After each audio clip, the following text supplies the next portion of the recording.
There are some things, unless you actually heard them or saw them, you would not believe them. Tyrone Bowman live. Before I go to this video with Dr. Richey from Indisputable, listen to this. Atlanta pastor Philip Anthony Mitchell blamed black victims of police violence for having nightmarish encounters with law enforcement. So the black pastor blames black youth for being murdered by lawless, racist, bigoted police officers. Let's go to the video. Check it out for yourself. I want you to actually listen to this. This is a black evangelical pastor who primarily associates with the MAGA white evangelicals. Yeah, I'll put it right out there. I ain't playing with it.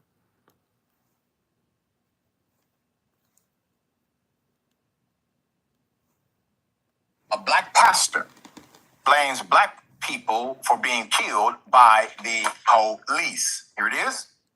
Stop blaming white cops for the killing of black kids. Instead, teach your black children to be obedient towards authority. And I don't care if most of y'all are black. Let's stop right there. Teach your black children, and he's blacker than black. A black pastor blames black people for being killed by the police. Here it is. Stop blaming white cops for the killing of black kids.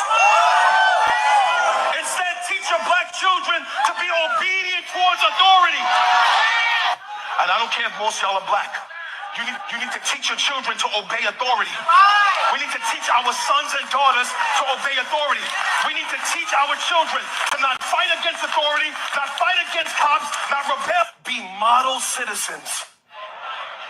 Stop being rebellious towards authority. Be submitted to laws and ordinances.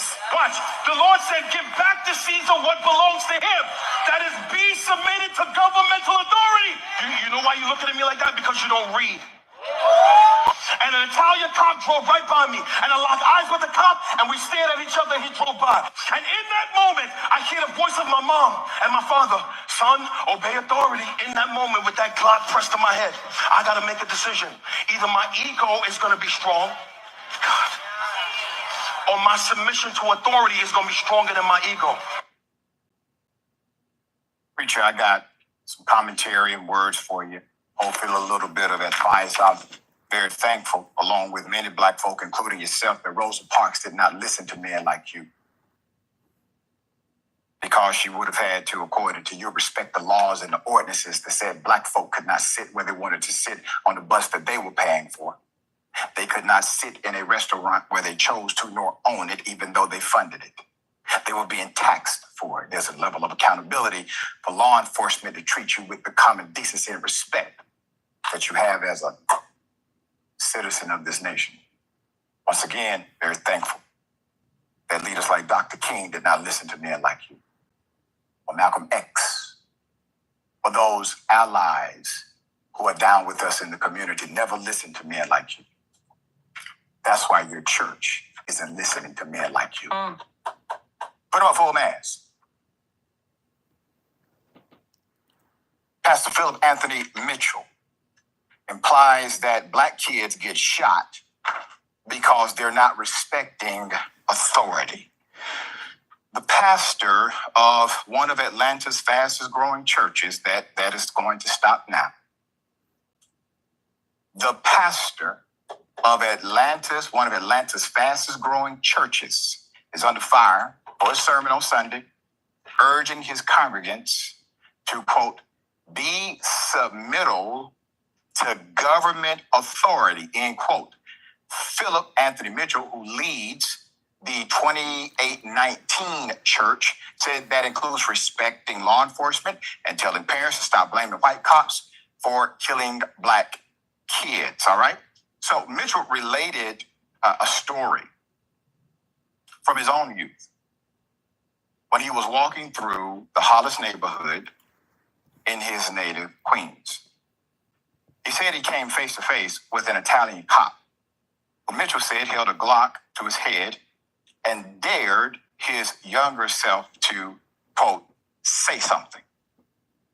In that moment, he says, I heard the voice of my mom and my father. He said, son, obey authority. Son, respect your elders. Son, don't be in trouble out there with the police. And I could hear them, blah, blah, blah. In, quote, another quote, in that moment, with the Glock pressed to my head, I thought, quote, either my ego is going to be strong or my submission to authority is going to be stronger than my ego, end quote. Mitchell continued, quote, and if I had not been taught to obey authority, and because I'm not saved, I'm separated from God for all eternity by a cop's bullet.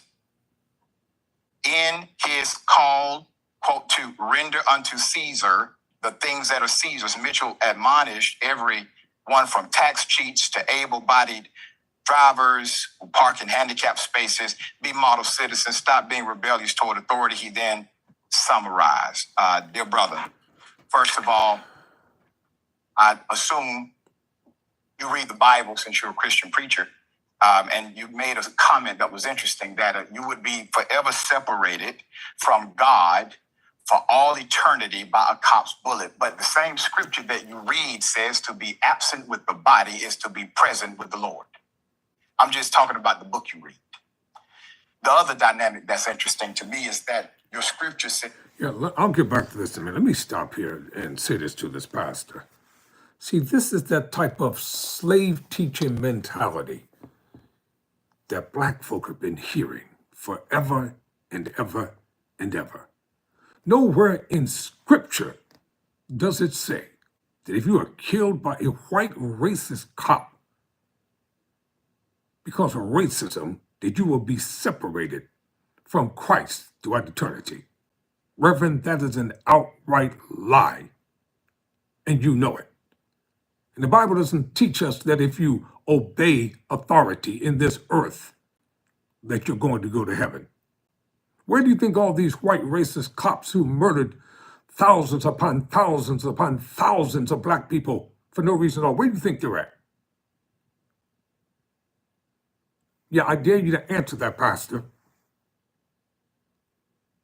You made a comment that was interesting, that you would be forever separated from God for all eternity by a cop's bullet. But the same scripture that you read says to be absent with the body is to be present with the Lord. I'm just talking about the book you read. The other dynamic that's interesting to me is that your scripture says you should seek justice. Sounds like to me that Italian cop was doing something illegal, was being hyper-aggressive, escalating a situation to a young black male that could have got your head blown off. Now, maybe he didn't blow your head off, but the fact that you don't advocate for police reform and accountability, you leave that cop open to blow somebody else's head off in the future. And I'd rather take the stance of escalating the illegality of what that cop was doing, rather than assuming that black folk are illegal in everything they're doing when they are encountering cops. As a matter of fact, this country, you are innocent unless proven guilty. So by the statute of law, don't you like laws, preacher? Under the statute of law, every black person who was killed by a cop was actually innocent because no judicial authority had proven them guilty. You like laws. Mitchell's comments drew sharp criticism. You've heard about God, but what if you've never felt him? This is why I like Dr. Richey's program, man. Straight up. By a cop was actually innocent because no judicial authority had proven them guilty.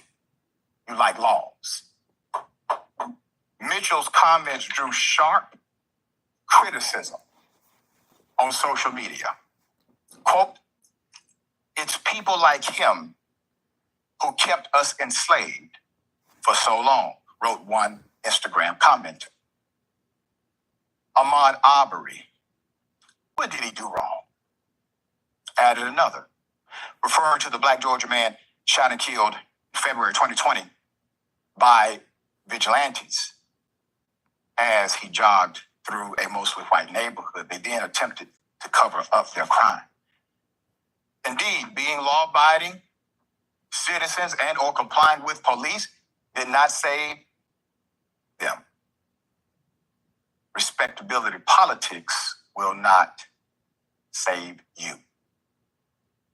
Another Instagram account holder noted how Mitchell's sermon seemed to mirror what you hear at a Donald Trump rally. Quote, "He is definitely a MAGA pastor," Told you. he said. "No question who he is. He is a MAGA cult member." And another quote, "In fact, Mitchell has never aligned himself publicly with President Trump. It should be noted that his sermons seem to be well received inside of his church walls." Mitchell does not shy away from controversy, particularly when it involves church leadership. He's been a major critic of his fellow pastors, who he says are betraying their congregations by focusing on materialistic and self-serving doctrines, choosing personal ambition over humility and service. That message, along with a compelling personal story that includes a stint in prison, has made Mitchell a rock star among some Atlanta pastors. I know a few pastors that don't get down with him. We had one on the show 2 weeks ago. In January, after news that city officials were trying to kick the 2819 church out of its temporary home at Westside Atlanta Charter School, donations poured in from across the country for a new facility. Besides standing room only crowds, the church YouTube page boasts more than 718,000 subscribers. Mitchell told his congregation he anticipated his sermon Sunday night might anger folks. And that's fine, and that's correct. Anytime you offer comments publicly, they are in the realm of public praise, public criticism, or public neutrality, right? I do it every day. So you have provided a comment for the public. I disagree with your commentary on multiple grounds, including theological, ethical, and moral. But the reality is, if you are actually an advocate, you don't pick sides based on general storylines.